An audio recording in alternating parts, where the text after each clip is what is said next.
Breaking news ఉమ్మడి ఆదిలాబాద్ జిల్లాలో ఎండలు దంచి కొడుతున్నాయి. ప్రజలు ఇంటి నుంచి కాలు బయట పెట్టాలంటే భయపడిపోతున్నారు. ఓవైపు ఎండలు, మరోవైపు ఉక్కపోతతో సతమతమవుతున్నారు. మధ్యాహ్నం టైంలో రోడ్లు నిర్మానుష్యంగా మారుతున్నాయి.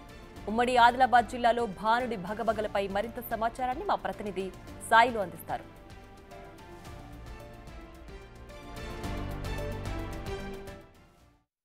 ఉమ్మడి ఆదిలాబాద్ జిల్లా వ్యాప్తంగా ఎండలు మండుతున్నాయి. 40 నుంచి 42 డిగ్రీల అధిక ఉష్ణోగ్రతలు నమోదు కావడంతో జనం ఇంటి నుంచి బయటకు వెళ్ళమంటేనే భయపడుతున్న పరిస్థితి కనిపిస్తుంది. ఒక పక్కనేమో వేడిగాలులు, మరో పక్కనేమో ఉక్కపోతతో జనం అంతా తీవ్ర ఇబ్బందులు పడుతున్న పరిస్థితి కనిపిస్తుంది. ప్రస్తుతం మనం ఆదిలాబాద్ జిల్లా కేంద్రంలోని చౌరస్తాలో ఉన్నాం.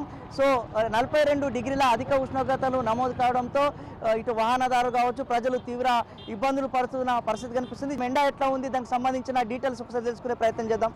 ఎట్లా ఉన్నాయి కాక, ఎండలు ఎట్లా ఉన్నాయి? తీసుకున్నాను. ఎండలు బాగున్నాయి. ఈ రోజు చూస్తే 42-43 డిగ్రీలకు చేరుకుంటున్నది. మరి చాలా తీవ్రత ఏర్పడుతున్నది. ఈ 12 గంటల ప్రాంతంలో బయట తిరగలేకపోతున్నాం. మరి మార్చి 31 తారీఖు, మరి వచ్చేది ఏప్రిల్, మే, ఇంకా ఎంత ఎండ ఇస్తుందన్నట్టు తెలవడం లేదు. బయట తిరగాలంటే కష్టం అనిపిస్తుంది. పిల్లలు కూడా బయట తిరగదని మేము కోరుతున్నాం. పొద్దున్నే అవసరం ఉంటేనే బయటకు వెళ్ళాలి, లేకపోతే వెళ్ళొద్దు. అనవసరంగా బయట తిరిగి రోగాలు తెచ్చుకోవద్దు అని మేము తెలియజేస్తున్నాం. ఈ ఎండ తీవ్రత, ఎండ తాకిడితోని చనిపోయే ఆవిష్కారాలు ఉంటుంది, హార్ట్ అటాక్లు వస్తాయి.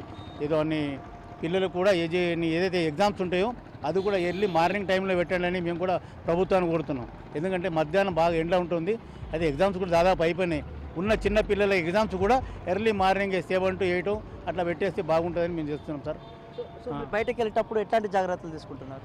ఇక బయటికి వెళ్ళినప్పుడు ఇక నెత్తికి తల కట్టుకుంటున్నాము. మరి ఏదైనా జేబులో కూడా ఒక ఉల్లిగడ్డనో ఏమైనా పెట్టుకుంటున్నాం ఎండ తగలకుండా. కొన్ని పురాతనమైనటువంటి వైద్యం కూడా మేము వెంబడి పెట్టుకుని తిరుగుతున్నాం. పల్లెటూరులో ఏదైతే చేస్తున్నారో మరి వ్యవసాయదారులు కూడా అదే పరిస్థితి, నెత్తికి పాగ చుట్టుకొని పోతారు. అయినా మధ్యాహ్నం పోకుండా చెప్తున్నాం, పోతలేరు కూడా. సాధారణంగా పొద్దున్న సాయంత్రమే పోతున్నారు. మరి ఇప్పుడు అన్ని పనులు ఉంటాయి వ్యవసాయదారులకు. ఈ ఉగాది దాటినామంటే వ్యవసాయ పనులు చాలా అవుతాయి.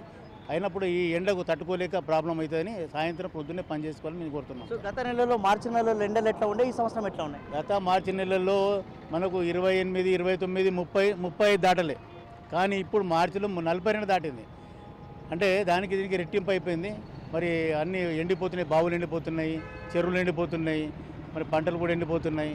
మరి పశువులది పరిస్థితి ఏమవుతుందో తెలుస్తలేదు. మరి పశువులకు కూడా వాటర్ కావాలి.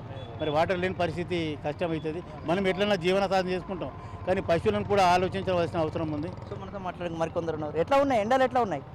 ఎండలు చాలా విపరీతంగా ఉన్నాయి. మనం ఇప్పుడు ఏప్రిల్ మొదటి వారంలోనే ఇంత ఎండలు ఉంటే మరి ఇంకా 2 నెలలు మనం భరించాలి. జూన్ మొదటి వారం కూడా ఇలాగే ఎండలు కొనసాగితే మాత్రం జనాలకు చాలా ఇబ్బందులు ఎదుర్కోవాల్సిన పరిస్థితి ఉంది. ముఖ్యంగా మన ఆదిలాబాద్ జిల్లాలో, ఆదిలాబాద్ పట్టణానికైతే మూలాధారమైనటువంటి లాండసాంగి మాత్రము ఈ ఎప్పుడు లేనటువంటి విధంగా ఎండిపోవడము, నీటి ఎద్దడికి ఎదుర్కోవాల్సిన పరిస్థితి ఇంకా ముందు ఎంతో ఉంటుందని చెప్పి ఈ సందర్భంగా తెలియజేస్తున్నాం. మనకు నల్లలు రావాలన్నా కూడా మనం ముఖ్యంగా లాండసాంగి, మావల రెండింటి మీద ఆధారపడే వాళ్ళము. లాండసాంగి అయితే ఇప్పుడు పూర్తిగా ఎండిపోయింది. మావల నీళ్ళే మనకు అందరికి రావాలి. ఆ నీటితోనే ప్రజలందరికీ వినియోగించుకోవాలంటే చాలా ఇబ్బంది ఎదుర్కోవాల్సిన పరిస్థితి ఉంది. కాబట్టి నేనైతే ఇప్పుడు వెళ్ళేటప్పుడు టవల్ చుట్టుకొని వెళ్ళాను. అంత విపరీతం ఎండ ఉంది. ఇప్పుడే ఇట్లుంటే ఇంకా 2 నెలలు భరించాలి. మీతో మాట్లాడుతుంటే ఎండ కింద మీద కాలుతుంది, అంత ఎండ ఉంది. వెళ్ళేటప్పుడు తగు జాగ్రత్తలు తీసుకోవాలి. ప్రజలందరికీ మేము విజ్ఞప్తి చేస్తున్నాం.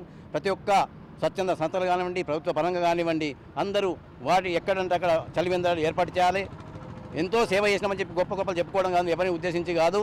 వేరు ప్రజలు కూడా కొందరు ఈ విధంగా ఇప్పుడు ఎక్కడైతే కొందరు బస్టాండ్లో కానివ్వండి, పరీక్షా కేంద్రాలు కానివ్వండి, అక్కడక్కడ చలివేంద్రాలు ఏర్పాటు చేసి చల్లలు కానివ్వండి, చల్ల ఉంటుంది చూడండి, మజ్జిగ అట్లాంటి సప్లై చేసి పుణ్యం కట్టుకుంటే ఈ 2 నెలలు మనం ఎందరికో సాయం చేసిన వాళ్ళని చెప్పి ఈ సందర్భంగా గుర్తు చేసుకుంటున్నాం. ఈ మార్చి నెలలోనే ఎండలు ఈ స్థాయిలో ఉంటే రానున్న ఏప్రిల్, మే నెలలో అధికంగా ఎండలు ఉంటున్నాయి. పలు జాగ్రత్తలు తీసుకోవాలని వాతావరణ శాఖ అయితే ఇప్పటికే హెచ్చరిస్తున్న నేపథ్యం అయితే కనిపిస్తుంది. కెమెరామెన్ భూమేష్తో కలిసి సాయిలు, బిగ్ టీవీ, ఆదిలాబాద్.